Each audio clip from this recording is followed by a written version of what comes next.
Hello, welcome to the Verse Virtual. Welcome to the Verse Virtual reading for July. It's hard to believe that it's July already and about to be August. We have 3 features today and a very small open mic. Our features are Jane Rosenberg LaForge, Lee Woodman, and Jody, aka Pamela Stewart.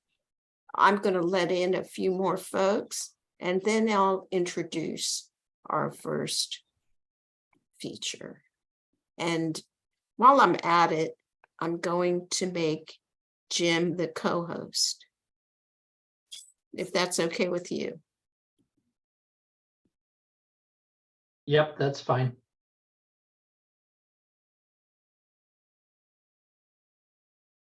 Not supposed to do that. It's supposed to be the camera.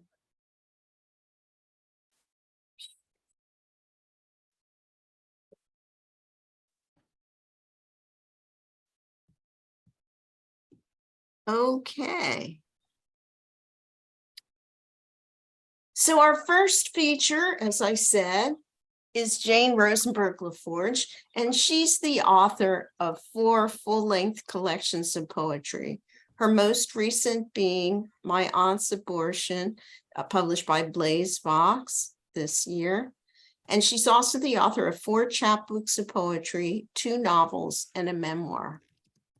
She believes in touching all the bases. Her poetry and fiction have been nominated for the Best of Net Anthology, the Pushcart, and the Best of Small Fictions Anthology. More work is forthcoming in The Healing Muse, published by the State University of New York Medical University for Bioethics and Humanities, and the American Journal of Nursing. She reads poetry for the Counterclock literary magazine and reviews books for American Book Review. And if you're not Jane, please mute yourself. Okay. All right. So thank you everyone for coming. And some of my friends are here like Linda and Steve and Donna. And I'm glad Rose is here from Verse Virtual. I see her all the time, but I never actually get to read for her. So thank you very much. And thank you, Robbie and Lee and Pam, AKA Jody. So I'm trying to get you to buy this book, My Aunt's Abortion. It's available on Amazon. And I'm going to read some poems from it. And then we can put a link up if you're interested.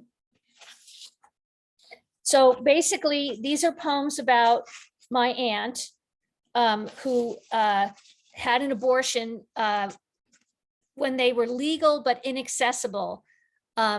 So she had an illegal one and it did not go well. So this poem is called My Aunt's Abortion. 1. I don't know whether the lights hummed like at the dentist's, or if there were lights or a single bulb over a wobbly table. I don't know whether there was a table or an analgesic or a nerve blocker, but there was a body. Nothing happens without a body. Prone, possibly on a blanket, though not likely. Perhaps on the floor, the lowest point, since every room has one, every building, a 0 level bottom soil.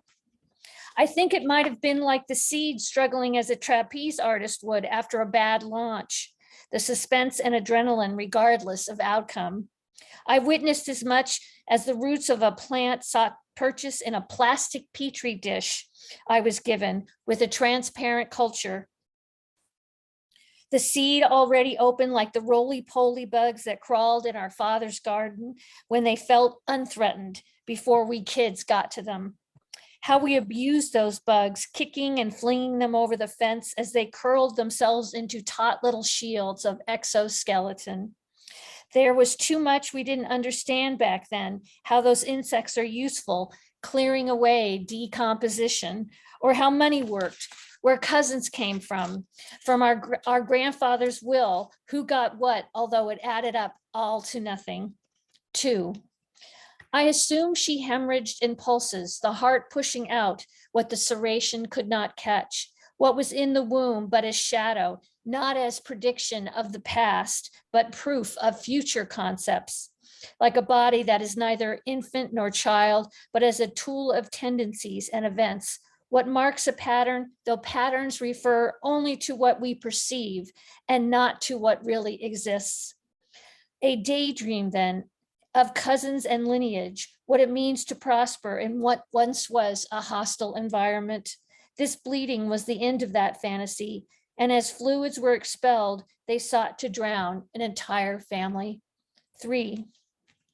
When no one sees the scar, a change in structure and surface tension, it is still there, bright in the darkness, an exclamation point, instructions on a pirated map, the cartoon lexicon for exertion when a character takes off, Bugs Bunny on the run from Elmer Fudd, Wile E. Coyote chasing after his own rocket once he discovers his missteps.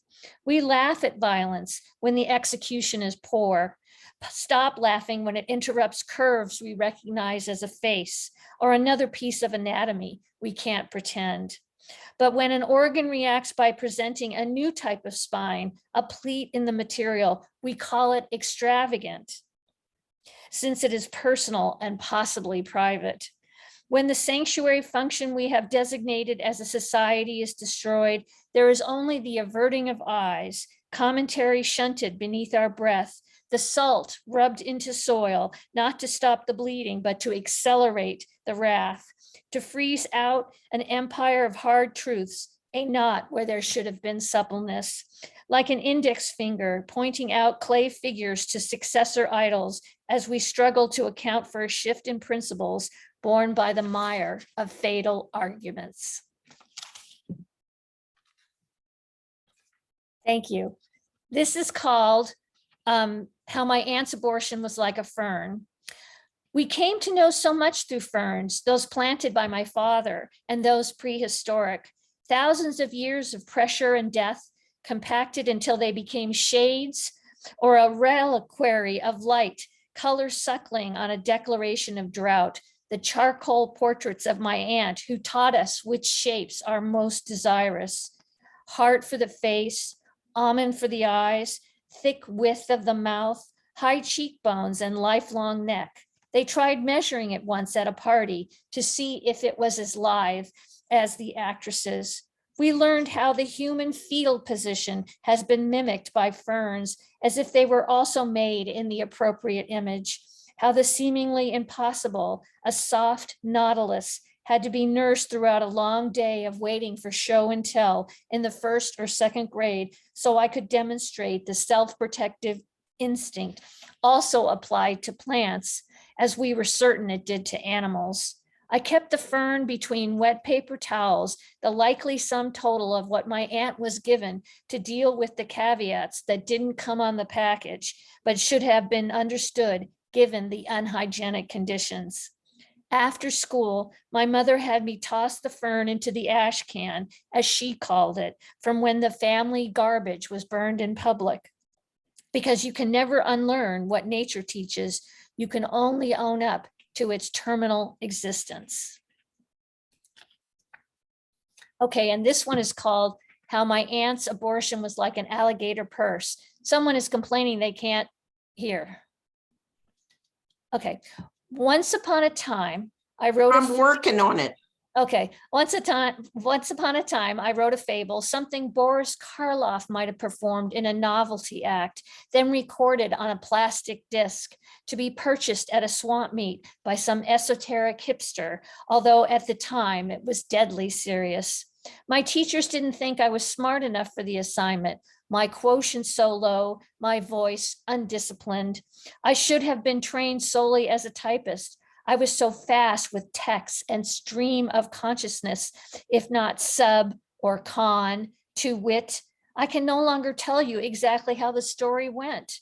Alligator purse, tissue stuffed in the mouth.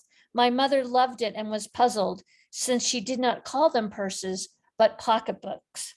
It was the East Coast way of knowing your possessions. My aunt took the story and used it for her college English class. She couldn't think of one on her own, though she had lived with sacrifice, bait and switch, hunter and hunted, yet was unable to draw any lesson from her atonement. All righty. This next poem is The Gods That Failed.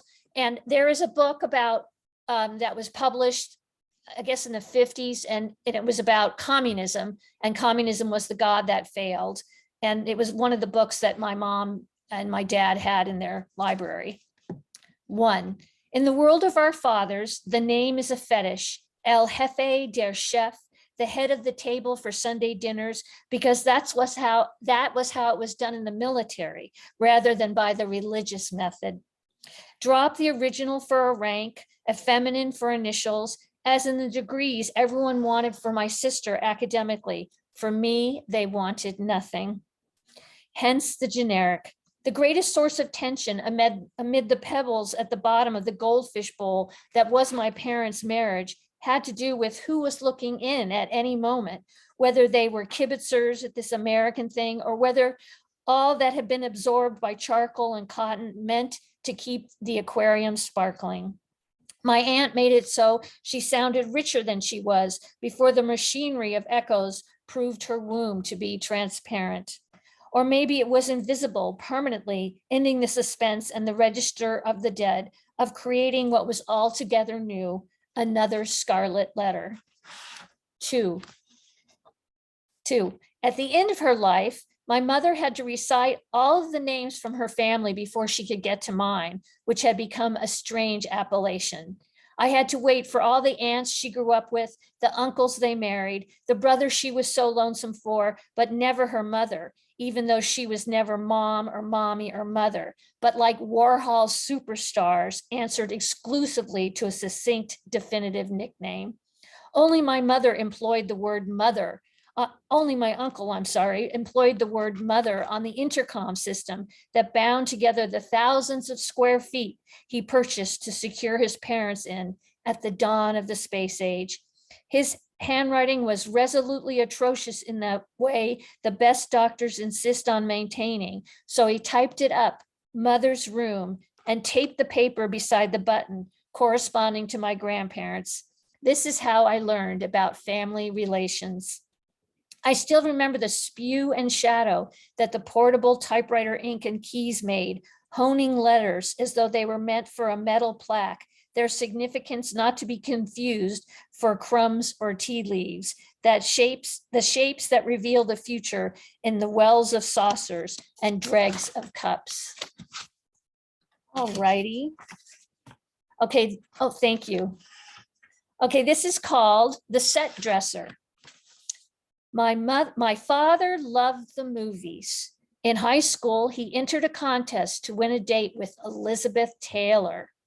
Imagine the minds I would have unlocked had I been gifted with her violet fire eyes, the calibration of her nose, mouth, and eyebrows, the timbre of her speech, as though I had been finely wrought and polished, a belle as clear as the sky used to be, the way my mother talked about it, as she lit a cigarette, tapped the ash on the patio, and swept it into the garden plot with the bottoms of her feet. Thanks. Okay, this is called The Afterplants. Like weeds, the bougainvillea are wanton, as our father found the dandelions that demoralized his gardening, their seeds dispersing like salt tossed over the shoulder, or something from which you might try to wrest a serum. There are only two ways to think about time once the divorce is final: the facts as established on paper and those of the ether. My mother always hated the cypress installed by the neighboring future divorcee, but held her tongue until after my father left. With the afterplants, purple and rusted red, she found it possible to assert her own perimeter. On trellises, they confronted their own view to the canyon, beyond the cypress's webbed panes, like a hook and ladder system that entangles fish, wrangling them into martyrdom, what every divorced man considers to be his fate in the dreams of his release, yet finds them in daylight to be his own singular vision. And this poem is called Reception. Thank you. This poem is called Reception. The center of a sunflower is a parabolic curve. I didn't copy this from some textbook, but figured it out by looking at satellite dishes. They crop up in Queens, the dishes do, the outer borough equivalent of kudzu. Relegated to terraces and roofs of second floor apartments, meant to have the feel of a real house, standing alone and proud, a socially acceptable marking of territory. I'm sorry, I hadn't meant this to be so angry. I hadn't intended this to have so much form or substance, only as an observation as to how data is collected, stored for purposes of reproducing stunning replicas. There are only so many shapes in nature, and everything else is Ecclesiastes. A perfect circle comes with nary a deviation from the original spectacle. My father's hearing aids followed the shape of wasps' bellies, heavy with wood, or the venom pumped into arbitrary victims, the receiver species with 3 fine bones and a gathering of hair, lambent with sound and shivering. Okay, thank you very much. This is called, I've gone my 10 minutes.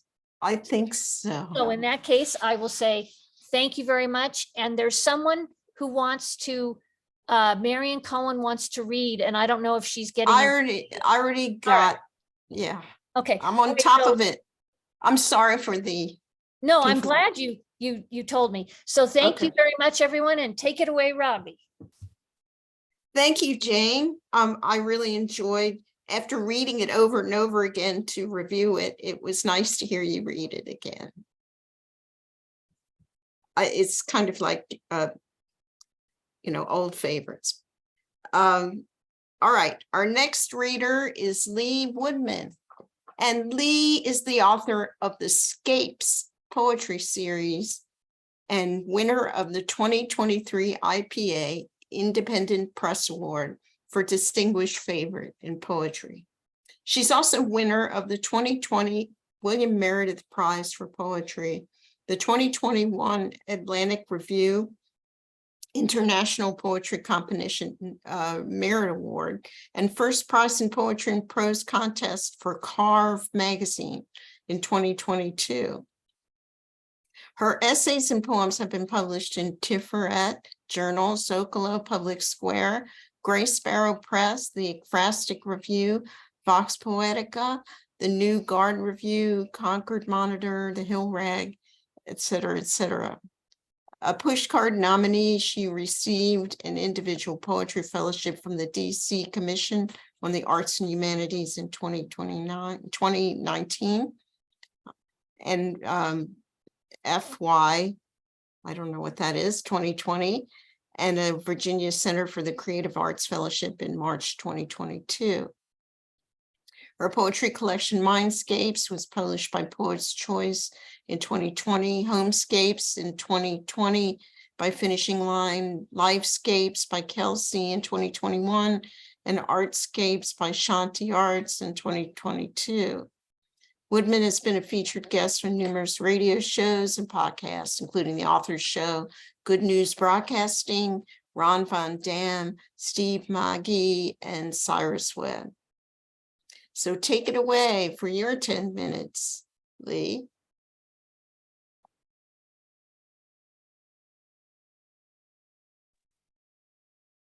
Thanks so much, Robbie. And Jane, I just love your poems. Thank you for the great reading. So I'm going to read 4 poems. 2 are from a collection that will be coming out later this year called Soulscapes. And both the first 2 poems are about spirit animals. The first one is about orcas. It was inspired by The 17th Day, a short story by Christina Cogswell, telling that 75% of orca calves died in the Salish Sea in Puget Sound in 2018, all due to PCBs from shipyards, manufacturing, slaughterhouses, and Superfund cleanup sites. The poem is called Orca Ode. The world always begins in the ocean, in many seas around the globe, as moonlight moves across water. And Telequa, resident orca J35, swam for 17 days in Salish, pushing her dead newborn. She would not let her baby's body, 400 pounds heavy, sink. Breathing for Telequa was a conscious act. She had to come to the surface for air every 12 minutes. She nosed her daughter's limp body up with her. This was her tour of grief, but she did not go it alone. For millions of years, orcas have lived in matrilineal pods with an elder female guiding. A group of 5 or 6 surrounded her. Not the only one to push the body, they took turns. On the 17th day, Telequa dropped the baby, went to the top for air. She let her calf be reclaimed by the sea's blue womb, letting it drift away. The rest stayed with her at the surface, dipping and rising in mourning. A tight-knit group, they circled in harmony, directly centered in a moonbeam, even as it moved across the waves.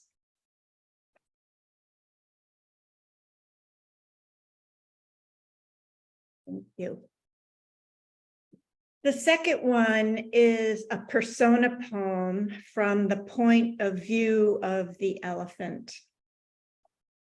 Elephas Maximus. Matthew, my keeper, thinks he knows me. He reports that unlike most females who gather in groups, I choose to stand by the waterhole alone, swaying side to side. Some might say I'm shifting my 5-ton body to be more comfortable, but I know the baby bull inside could take 20 months to emerge, swaying inside me, all 200 pounds of him. Matthew helps satisfy my penchant for eating 300 pounds of food a day, grass, tree bark, fruits, stems, and hay, bananas and jackfruit. He thinks I'm smart, very smart, recognizing myself in mirrors like dolphins and chimps, recognizing the keepers who take good care of me, who say that I sway side to side for stimulation. Matthew says the movement keeps me cool and that I'm a good swimmer, seeing that I have a permanent snorkel thanks to my trunk. He invites visitors to guess my age by the telltale pink spots on my trunk and patches on my flapping ears. He's loyal and affectionate, spending hours making me push logs and roll tires for exercise, chopping carrots and sugarcane that I love.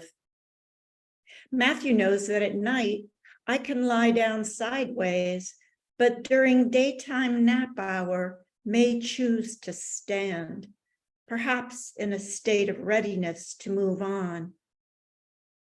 Here is what Matthew cannot know, what I hide inside my brain, memories of my mother, the matriarch, who led us across the savannah, and how she taught us to bathe every day, spraying up water until completely clean, then spraying sand all over our hides so that no sunburn could reach us, no insects could infest.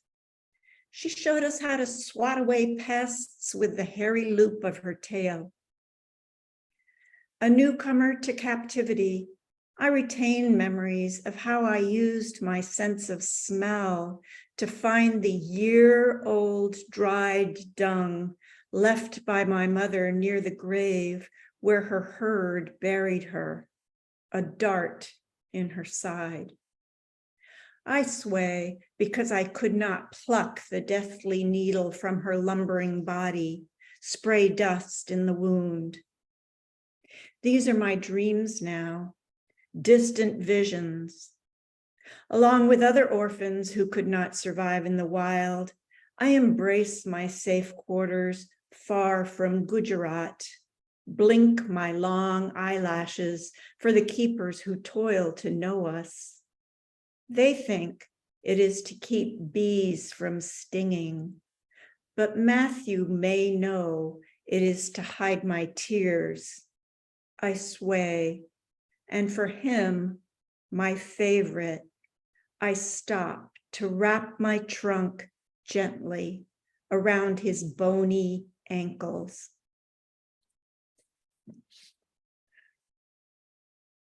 Thank you.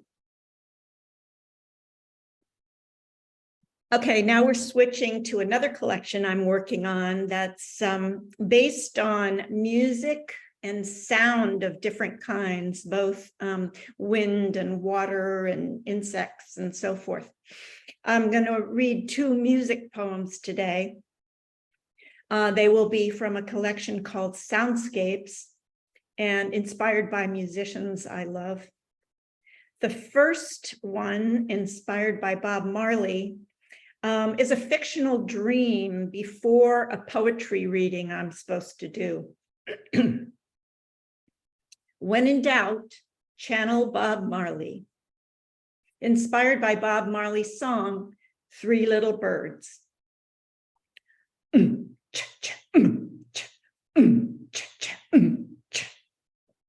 The I'm not ready dream I was having portended big disaster. All folding chairs were lined up in the hallway. Why were they not in place? My guests looked expectant, standing at the door, waiting to be cared for.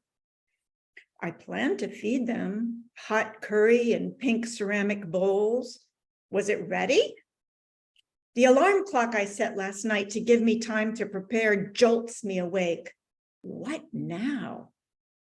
A song I know wafts through my haze and words begin to form. Don't worry about a thing. Hey, wait, I'm supposed to perform and I'm not dressed. The computer glares at me, screensaver blinking, printer disconnected. Where are my copies, the playlist, the intros? I can't find my mic or my podium. Spontaneously, the tune returns. Don't worry about a thing. People arrive. The birds fly inside, like efficient chambermaids aligning chairs, seating guests, chatting cheerily. They offer champagne, napkins draped over royal blue feathers. They pass pink bowls of curry. The microphone is set and actually working, and I'm ready. I even have my gold shoes on. The clapping begins. The guests join the chorus, and my Rasta birds keep time.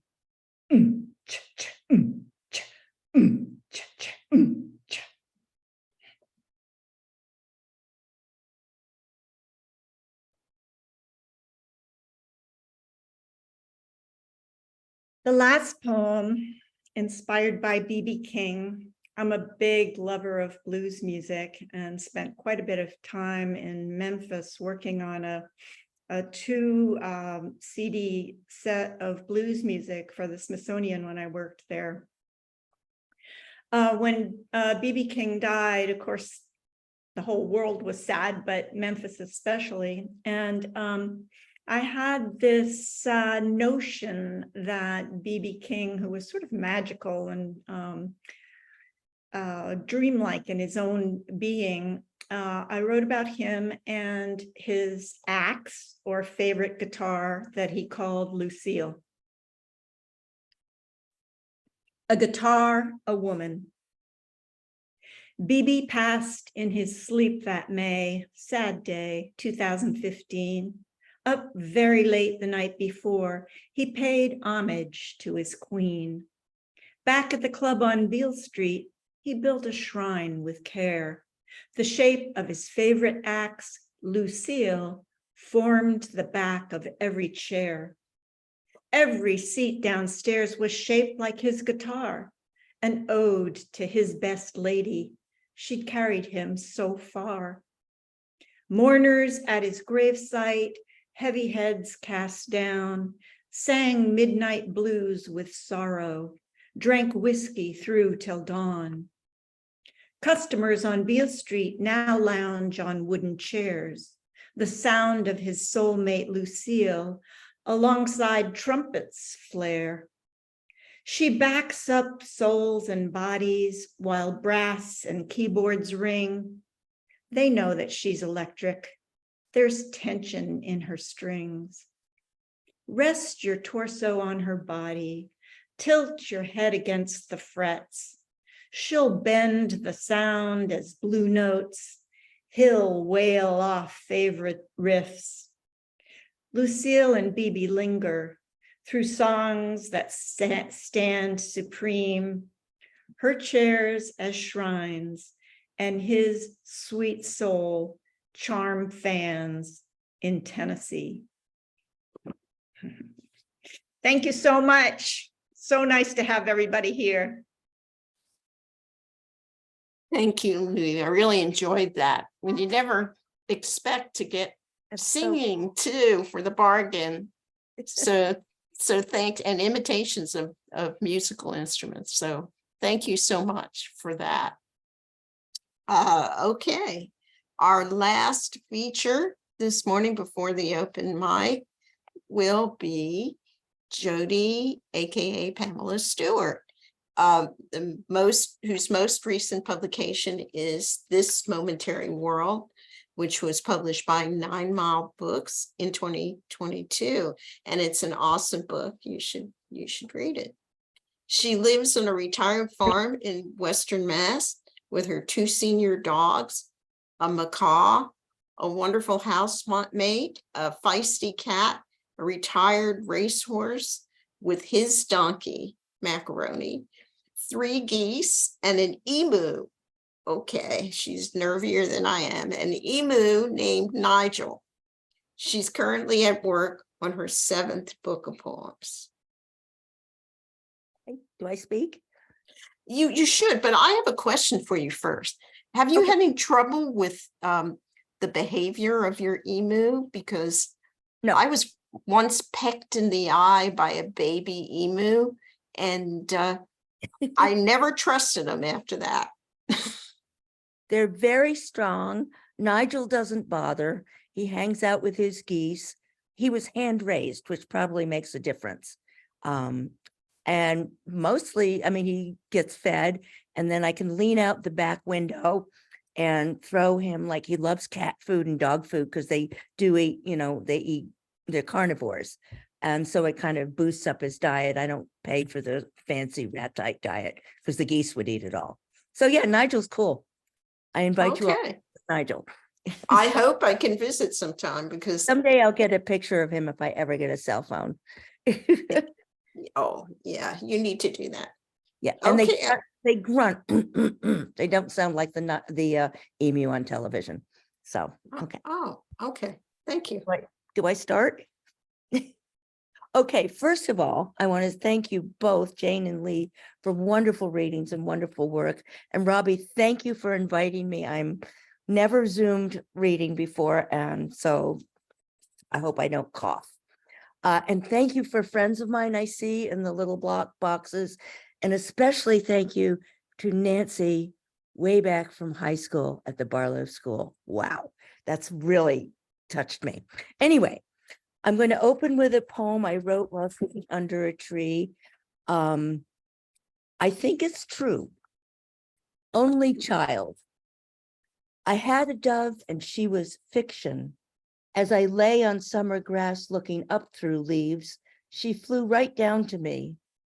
I kept my dove beneath my shirt.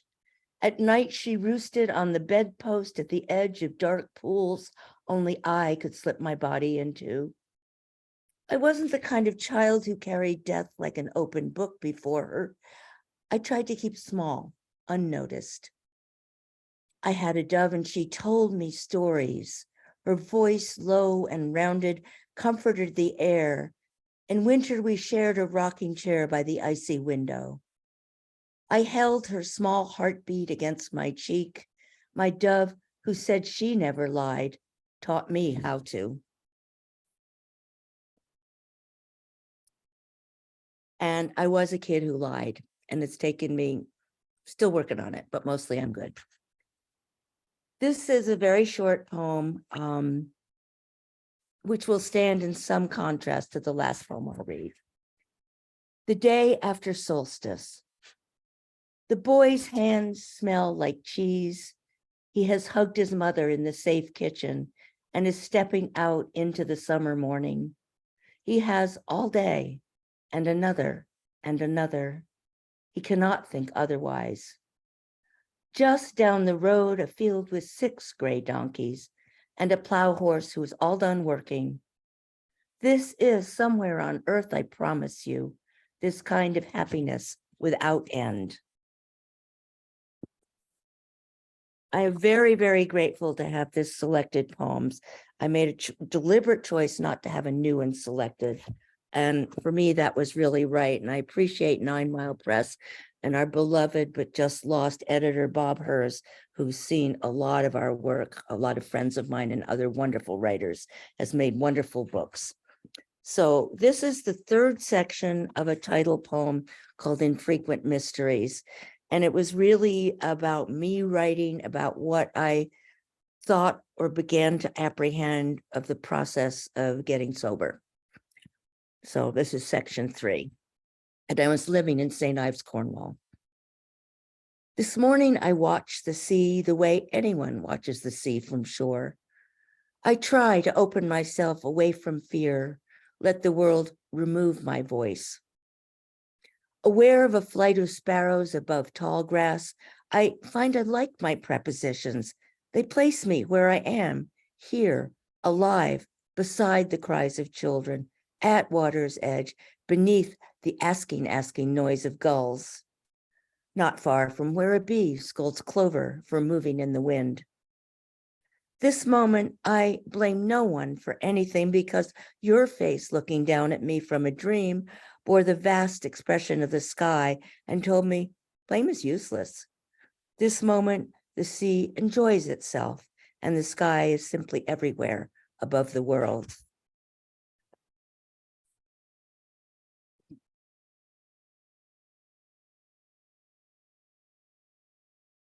This is a short poem.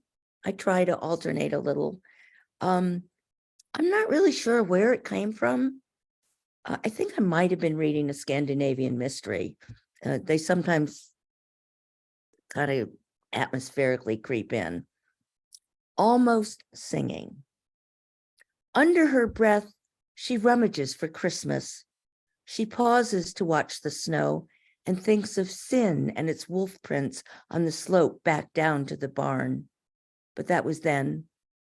Yes, there's always then and now, and the snowscapes of in between. Her breath catches. Never bury a child far from the house. Smoothing that red wool stocking stretched at the toe, she holds it to her cheek. Never bury a child where she can't hear you singing.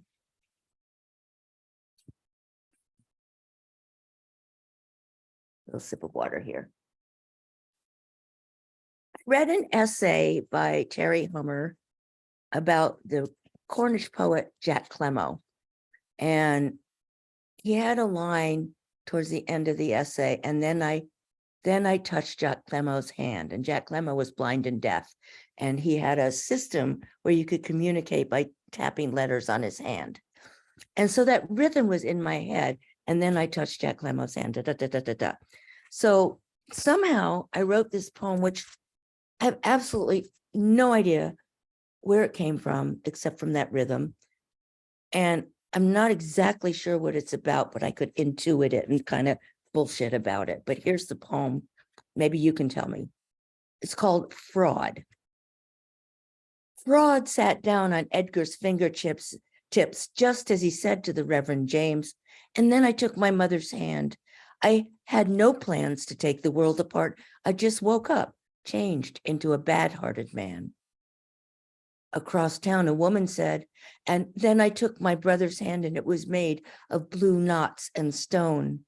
None of the soldiers in our backyard woke up again. Broad, always looking for privacy and a home, felt this was a town to settle in. The Reverend James thought to reach for Edgar's soft hand, but tapped him on the knee instead. My lad, my boy, the Reverend said, taste a bowl of hope if you think it will help, though I'm guessing it's chips, pie, and strong black coffee are closer to the kind of TV you'd like to watch. Across town, the soldiers keep up their rot. Their drainage ditch is lustrous, so the woman puts on her gardening hat. Broad is an expert at weaving hats, slicing mirrors, tearing hunks of bread for birds. Broad settles in the first shiny red booth of the sorry about that diner, which at midnight fills up, then locks all its doors. If you could help me figure out what that's about, feel free. I have 2 more poems, and one does refer to the Barlow School, by golly. And I think, I can't remember exactly what it's about or how it says, but James Dickey has a poem that has a first line or in a beginning stanza that says, the last time I saw Donald Armstrong. Does that ring a bell with anyone? Okay, anyway, that was a long time ago. This is called 1960.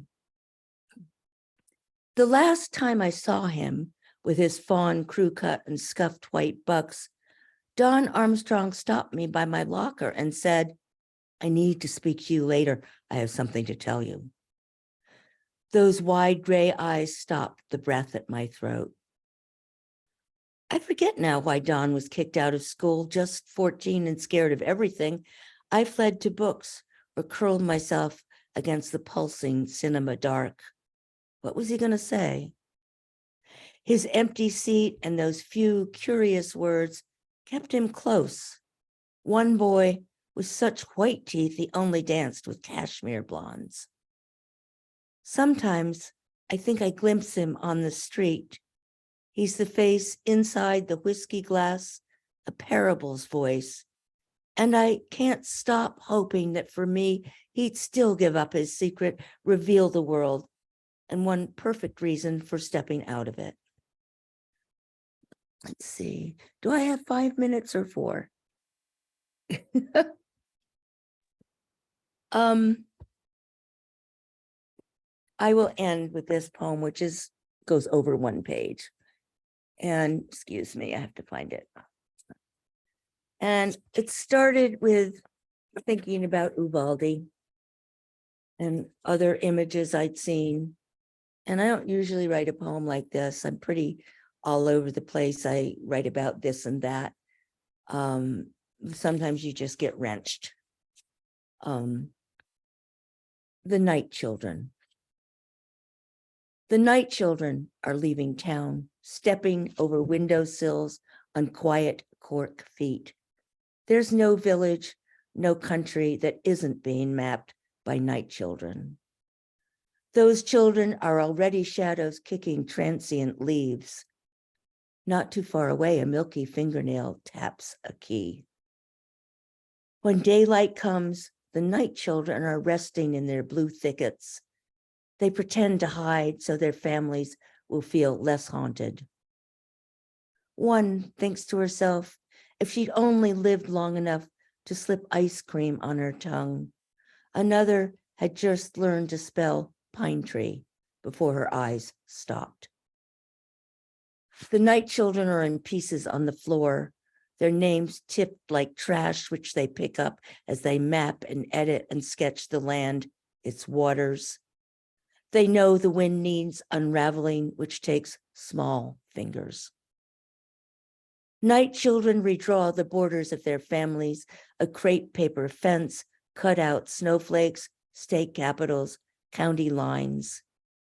Even the grocery aisles are remapped.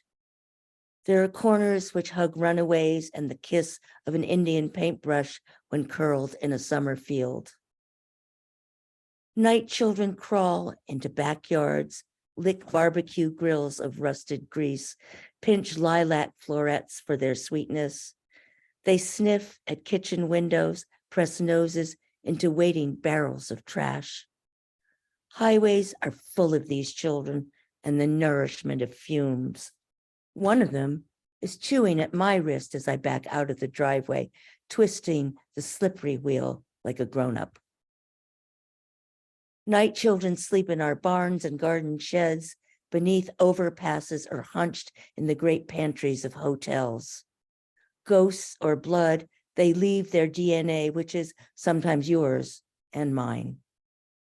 The night children poke fingers into jam jars, leave eyelashes and books, one footprint beneath a broad burning bush. The taste of diesel sweeps their lips as they hitch state highways and the rusted undercarriages of trains. Don't ever think night children are finished with us. With no desire, they have swallowed our futures. Their mothers are being continually born. Thank you. I'm all set. Water. That was awesome, and you need to do this more often, Jody. Then I have to have my housemate put makeup on me. Oh, well, I don't worry about that. Actually, I don't either. Bless her heart for doing it. So anyway, I so enjoyed this, and thanks everybody. So I'm looking forward to the open mic. Please, before you features bow out for the open, would you please put information about how to order your books in the chat? I have no idea right now. I guess I'll write the book down. I'll see what I can find. Okay. But meanwhile, it's to everyone, right? yes, it's to everyone. Well, because 9 Mile Press is on hiatus and I don't know what's going on since the editor passed away in May, I would just say go on Amazon. Okay. Sorry. And for you other two folks, please put your books in. Thanks so much. And meanwhile, we have a tiny bit longer open mic than usual. Make sure that it's 2 short poems or 5 minutes, whichever comes first or less. So our first reader is Margaret. You have to unmute. I'm gonna put a sign on my next time, unmute idiot, because I can't seem to remember to do that. Can you hear me now? Okay. All right, this is my new book that was just published. I've written mainly nonfiction books and short stories, but thanks to COVID, I went back to poetry where I started when I was 15. And I decided to use a lot of my family stories. And the funny thing was I had 2 sons here this weekend. And I gave them a copy of the book, of course, autographed. And then I said, let me read you a few of the poems. I'll start with the one about my brother. And I hate to say this, but one of my twin sons, who will be 60 in November, said, "You have a brother?" So I thought, okay, it's really time that I wrote this book. But I'll start with a poem about my brother in uniform, whom I never met because he was left in Hungary. But I think you will understand why. And it's called The Fragility of Film. I always knew I had a brother named Joseph, although Papa told me I could call him Joey. He was from the first reel of Papa's life, captured in 8mm of silence. To avoid being drafted by the Romanians who awarded his part of Hungary, Papa joined his older brother in America to be fathered by Kati after Joey was born. But Kati died in a long and difficult childbirth, leaving Joey to be raised by her parents in a section of Hungary, now Romania, which tried to slice Magyar culture from the film. Mama and I were from the second reel, set in America through the Depression, World War II, and the Iron Curtain era, long after talkies and theaters were invented. Joey's mustached uniform image framed on my nightstand. I kept him in my thoughts. I talked to Joey, prayed to Joey, and loved him with all my heart, as only a 7-year-old can. Unlike Papa, Joey was drafted in World War II by Romanians who mistreated the Magyar conscripts. Papa decided to help Joey escape to America, but had to secretly send him money for bribes. Used garments made it through inspections. So like the director of a movie, Mama bought tattered items of clothing at the Goodwill store and sewed money into an old overcoat lining. Papa sent the package to his sister, also caught in the blurry existence of Magyars in Romania. She tore open the lining, gingerly removing bills as Mama had instructed, and all we could do was pray. We repeated the same prayers over and over, as if memorizing an actor's dialogue, while Papa anxiously awaited Joey's appearance as one awaits the opening scene of a movie. A letter finally arrived from Papa's sister, telling us Joey was captured at the border and incarcerated for 5 years in a prison in either Russia or Romania. No one knew where. Papa was inconsolable, crying every night. Our life was never the same. After his release, Joey married, had a son, and sent letters, but never tried to escape to America again. Joey died at 50, leaving a wife and a teenage son who spoke only Romanian we did not understand. It was as if the film of Joey's existence had faded, along with his last name, leaving only faint images of a brother I never met, but continued to love. And Thank you, Margaret. You've used up your quota of time. Thank you so much. I went over my quota. No, you've used it up. Oh, thank you. Yeah, thank But you. that's the story of, many immigrants' children. I mean, I never met a grandparent. I don't know most of my relatives, never met them. And then when they had to learn a different language, couldn't even talk to them. It's very sad, really. I'm sorry. Thank you so much for reading. Thank you. Our next reader is Victoria. Hi. I am going to read a poem called Unfolding. It was one of the poems in my new book of poems called Glimpse. Unfolding. Unfold the black and white picture that opens to a perfect square. Look at this young white-gloved girl posing and smiling as directed. The year, the subjects, the occasion written in pen on the back. See the perfect ribbon in her hair, the perfect patent leather shoes on her feet. Following the fold, a jagged crease across her parents' faces. See how their hands do not touch. See the cold snow at their feet. And this one, buried at the bottom of a drawer, scratched and torn, yellowed tape at the edges, opening to a brown-eyed woman child in shades of gray folded across the heart. Smooth-skinned, round-cheeked, her full-lipped mouth holding back her questions, and another in color, twice folded in anger, leaving the shape of a cross. Beside a stranger, a young woman kneels at an altar, a thirsty gypsy at an empty well, and another young woman holds a brown-eyed boy in her lap. He holds a teddy bear and picture of his absent father folded down into a tiny iron-weighted square. This one in a frame not yet tucked away in someone's keepsake box. A gray-haired woman listening to music from her youth. She stands at an easel near a sun-filled window, her face and palms creased with time.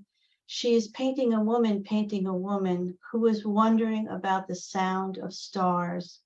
She paints the light illuminating a garden, the singing birds and dragonflies as she tries to remember all the people she has been. Do I have time for one real short one? Okay. This one is called Visitation. So much is expected of the little red cardinal, winged intermediary between two worlds, arriving in the spring tree in front of the blue house, a feathered priest who knows there are many hoping to believe. He sits for a moment so that we might look upon him and sense something lost has touched us from afar, soon flitting to the neighbor's house for his next visitation, releasing one beloved ghost and welcoming another. Thanks.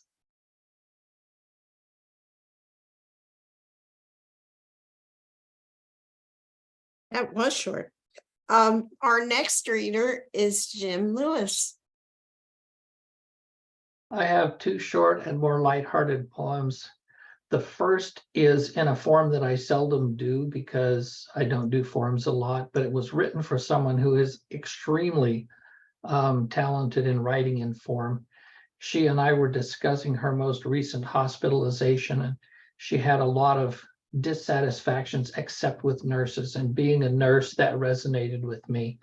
Her statement to me was, oh, the nurses are saints, so this is called Nurses Are Saints. A nurse is a nurse is a nurse is a saint until she gets angry, and then, well, she ain't. There's a guardian monster behind that sweet face, ready to put a physician in place, or anyone else who she thinks might cause harm to her patient, who looks up in sudden alarm, confused at the sight of this towering dragon, who quiets her, cares for her, brings her a flagon of antibiotics to course through her veins, fluffs up her pillow, combs out her bangs, guards her from mischief, shields her from death. Yes, a nurse is a saint till her very last breath.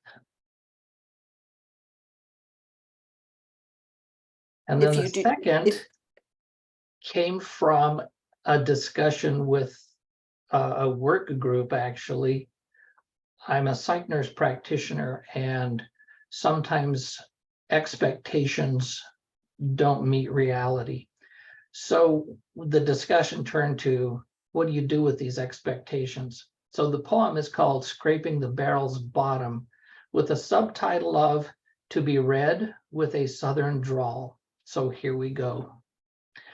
I lowered my expectations because I was told that happiness could only be got by asking less of others. Mind you, it was horrible watching things done poorly, if at all, when with a little effort they could have been done proper, neat, and on time. Oh, it's a challenge to watch a task being done half-fast when full speed is called for and not jump in to help. But I tell you, I've learned that taking on another body's work just because they ain't doing it only leads them to think they don't need to do it at all.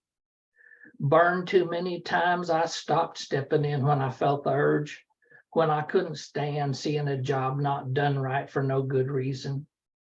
I've also stopped believing that there's any peace to be found by wanting less than the minimum. And so, by golly, I have once more upped my expectations. Now, up yours.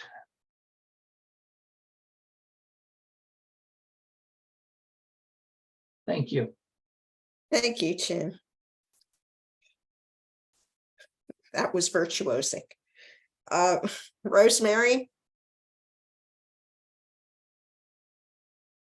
Rosemary, You mean unmute. me? You mean me? Okay. I do. You're the only Rosemary here today. Okay. Well, this is from a collection I'm actually I just sent off to my publisher, hoping that they like it. It's at my age, I begin to look back and remember all the things I did when I was young.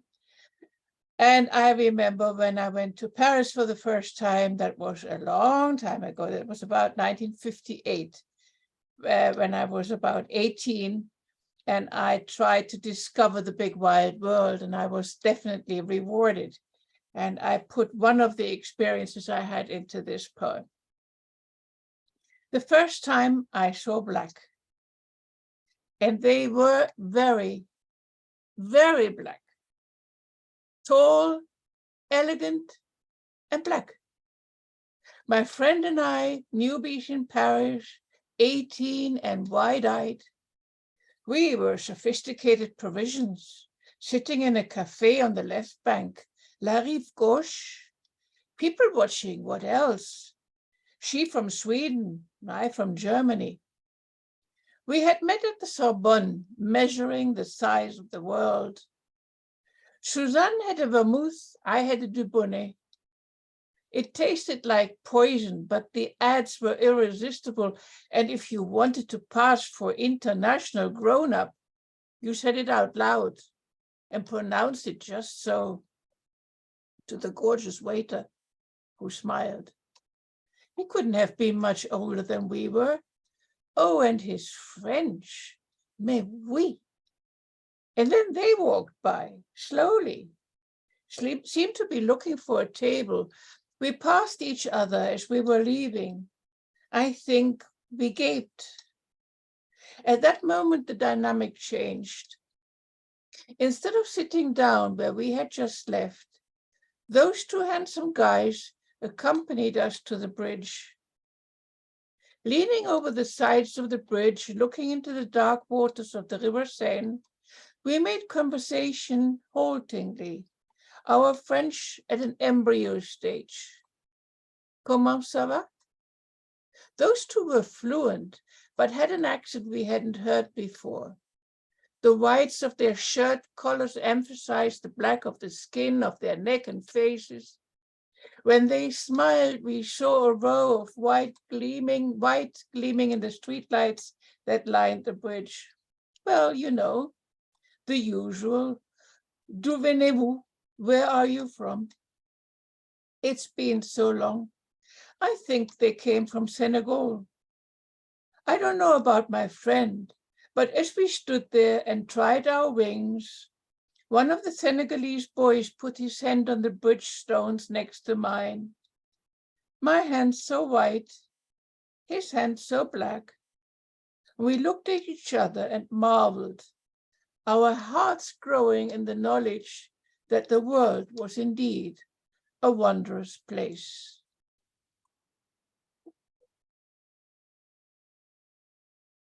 Thank you, Rose. That was wonderful. Our next reader is Donna Stein.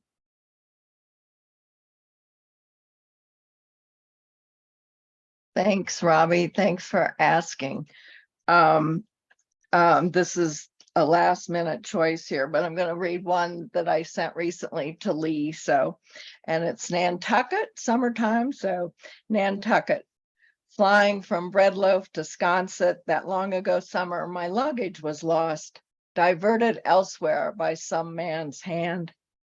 In Vermont, I came this close to leaving my present life, ready to jump towards an invisible shore, not knowing if the rocks would afford footing or even abound with startling riches like starfish, seaweed, little necks, and cherry stones. I dreamt of breaking down houses, felt the sun stab my skin, searched the dim, cool interior of my heart. In front of me, my infant daughter slept in shade while roses clambered up gray shingled walls. I heard the throbbing of distant surf, saw my daughter's toes escape her sandals. Nantucket, Melville wrote, take out your map and look at it. See what a real corner of the world it occupies, how it stands there away offshore, all beach without a background. And there were the roses, coral tropicana, golden shower, red blaze, white dawn, intricate trellises supporting them like the tiresome and sheltering edifice of family, diverting their stems from winding under woodwork where blossoms will wilt without enough sun. That was one from Bread Loaf. And do I have a minute more or no? Yes. Okay, well, let me find it 1 second. Well, actually, you know what? I'm going to read a new one that's here. Okay, this one's called I Am Every Note in Every Scale on Every Piano in the World. Some of those notes lament, and I recognize their dark beauty. Others are fireflies, treasures from a girl's childhood running through a sloping Iowa backyard at night, the nearby ravine and dark woods not yet menacing, because young, we were lucky then, even without knowing. Young, we caught sparks of magic we never thought to question. Old, even cancer created a dance like that long ago summer night. A new friend, taller than I, still following the lights of bright fireflies. We became all women, all ages, swerving through decades, hunting ever more ardently as we had seen what lay in that suicide forest down that dark ravine. No more important game now, looking for light, for music, and everything that lies behind it. Thank you. I'm happy to have heard you read finally. Thank you, Robbie. And please come back another time. Sure, I'd love to. Our next reader is Marion Cohen. I think I just unmuted. So I'd like to read 2 poems from my new book. Here, well, I was holding it up. I thought I was holding it up well. It's called Disturbing Shapes. Anyway, the first poem is a childhood memory poem. I kind of consider it a political poem in various ways. At any rate, it definitely foretells that I became a poet/writer. It's called Stamp Collecting. The other kids went for commemoratives, first day covers, cancellation errors, and they divided their albums according to country and decades. But my sister and I marked our sections birds, trees, dogs, trains. My specialty was children, 2 pages of children. The purple boy in a cloak surrounded all 8 sides by perky little sparrows. The red girl in kerchief and flowy dress talking to 2 perpendicular peacocks. And the blue one, a circle of children, singing children, dancing children, under and around a wiry, smiling sun. The neighborhood came at us with page upon page of dark green masculine heads, brown government buildings, offices, large tables, machines, shields. We'd look away, would never trade, had no desire to own those dull little rectangles, newspaper scraps, encyclopedia illustrations, miniature withered dollar bills. And it's the second poem, which I guess I have time to read. It reflects my background. It's really my foreground of being a mathematician, being a math person. It's called About the Positive Integers. Most math things, and you don't have to understand math to read my math poems, of which I've written many. Most math things number either infinity or 1. Non-unique usually means infinite. That's why polynomials are special with their n roots, and the 5 platonic solids, and the only consecutive perfect powers are 8 and 9. Also, there might be a first even number that's not the sum of 2 primes. Yes, every number is interesting because the first uninteresting number would have to be interesting in that way. But what about the second uninteresting number or the third? The truly uninteresting numbers might be something other than interesting, something we might need. Like we need at least some uninteresting numbers, because maybe we're tired of interesting. Maybe we want something more relaxing, like just plain beautiful, maybe just plain loving. Maybe we want to be loved without having to be interesting. A friend once said, just bring wine to the party. You don't have to always be interesting. And numbers don't have to be interesting. When Ramanujan said every integer was a personal friend of his in some way, he meant it. He meant even if he came across one that was uninteresting, he would still consider it a friend. He never encountered any non-friend. He didn't leave anybody out. Thanks. I'm enjoying this whole afternoon. Well, thank you. That's a perspective on math, which is one of my bugaboos that I've never come upon before. So thank you very much. All right. Our next reader is Gary Grossman. Thanks. And I will hawk my my new book, which is available from Kelsey. I'll put something in the chat. I'm going to read two short poems. The first one is called A Misstep of Language. Picture this: daughter number 2, toddling now at 16 months, strawberry blonde ringlets, a remake of Shirley Temple, cornflower blue eyes and lucid skin, a lightly inked page turning the heads of strangers in the vegetable aisle. Picture this: through a somersault of air, her ears transform the name of her Uncle Harold into Uncle Horrible.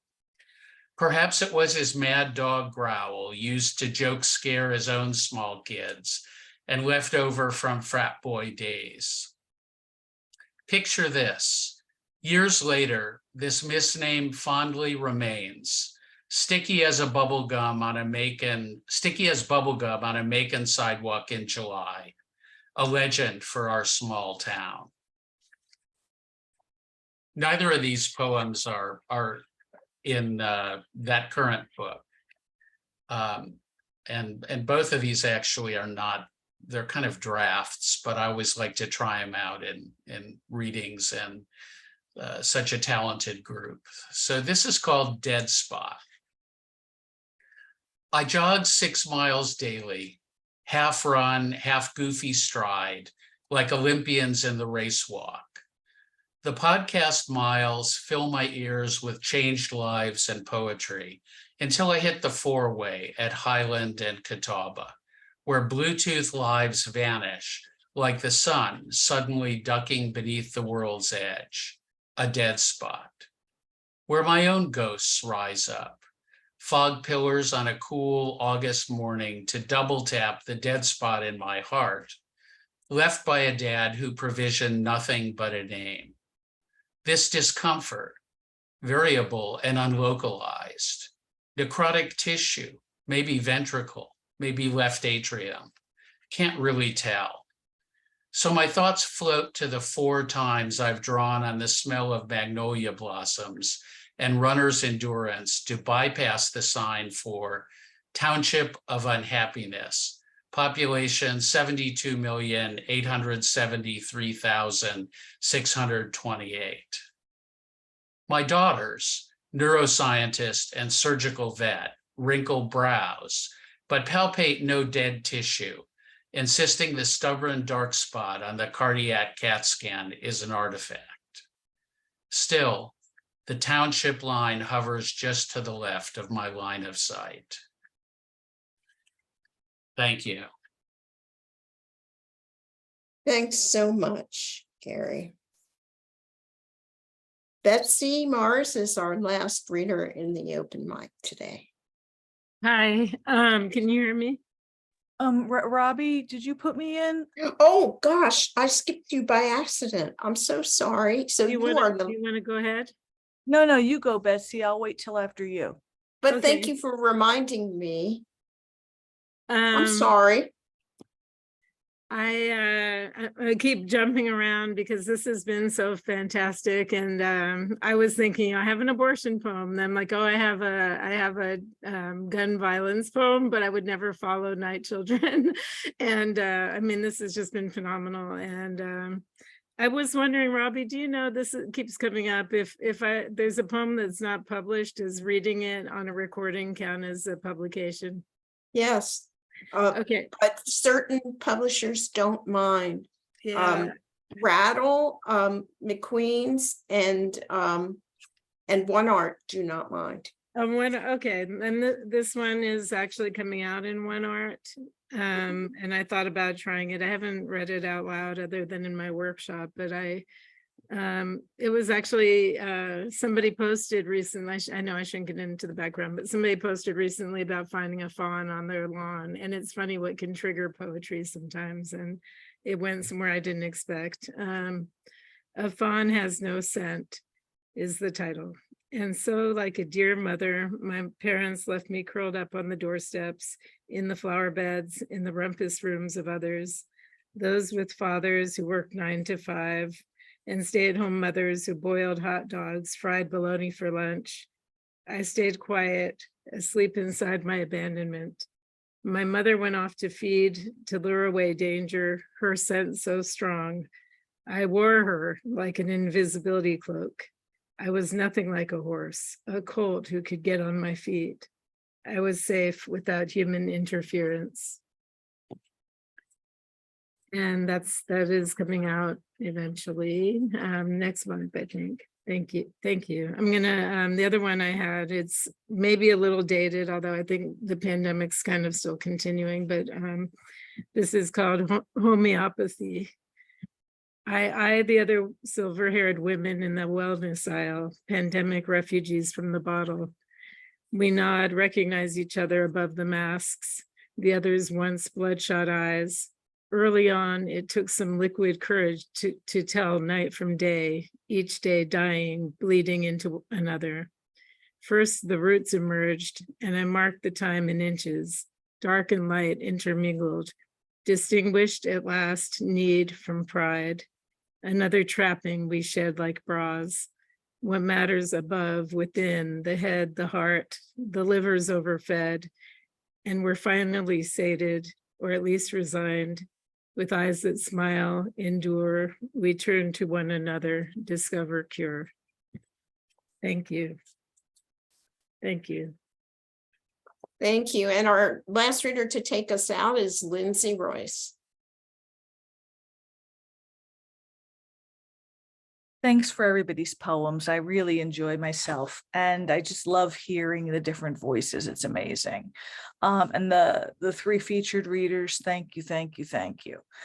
And Robbie for hosting. I'm going to read a poem from my book, The Book of John, and it's one that I don't read at reading, so I just figured, well, why not read something different? Now, the background is my husband, John, died at 56 from stomach cancer. And this poem is written before he passed away, but after we knew. Everything open. He struggles with the yogurt's flimsy foil, and I stop my mouth with coffee.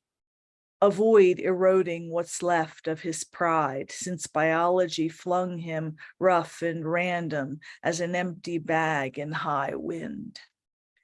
Once calloused from swinging hammer and axe, his hands tremble to reach the lemon tang.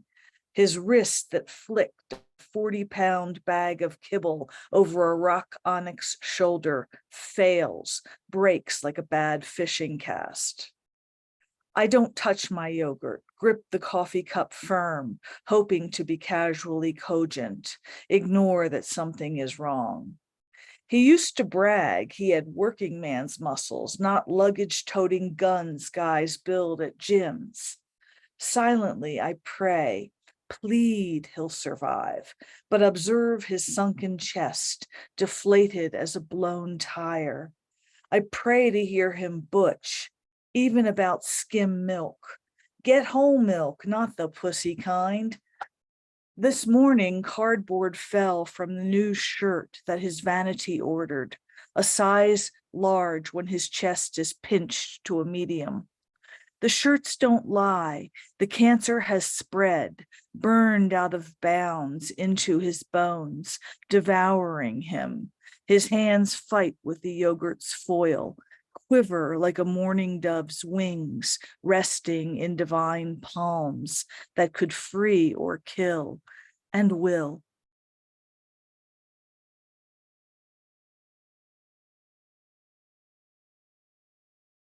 Thank you so much. Well, do you want to read one more? I can read one more. Sure. Let me pick a short one. I'm going to read after he passed away. This is the first Christmas was hard because he passed away in increments on holidays. So every holiday something was terrible. Like Labor Day, we had to airlift him to the Front Range because there's no gastric center in town. Thanksgiving was the beginning of the end. We had to airlift him to by medevac to the Front Range because there was no gastric unit in town, and so on and so forth. After he passed away, I wrote this poem, The Light of Fresh Grief. Because I don't have the heart to display your tree from last Christmas, your last Christmas, and because I tried into awkwardness to stop your dying and failed, I filled our home with those firecracker lights you loved. You found them festive, blinking from hot to cool, hollering, in fact, red, green, orange, blue, bounding off silver garlands. Now the house might as well be a magical mystery tour.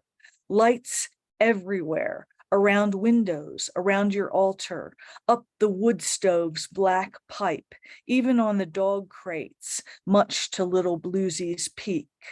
Up the banister, across the tops of kitchen cabinets, these lights spit reiterating flame, illuminating a mosaic of photos taped to the fridge, to mirrors, doors, shameless lights as indomitable as I thought you were. I do not believe you've wisped away, dissipated like smoke. Defiant, I jack up the electric bill, lighting our home, playing chorales, like Hodie, like it is well with my soul, like joy to the world. Thank you so much, Lindsey. Thank you, Robbie. And I should tell the group assembled here that Lindsey and I will be featuring on the Poetry Salon on August 20th, right before my husband and I leave for Iceland for 10 days. So I'm looking forward to it. And how I'm going to match her poems, I don't know, but I'm looking forward to it. That's not a consideration. Just a quick reminder to you all. Beautifully. Just a quick reminder to you all. If you put a link to your books or your website in the chat, I will include it on the YouTube video description so that others who find this recording will have a chance to connect with you. Oh, great. Thank you so much. So I'll give people a chance to do that, and you can unmute and chat, and I'm going to turn off the recording. Thank you, everybody.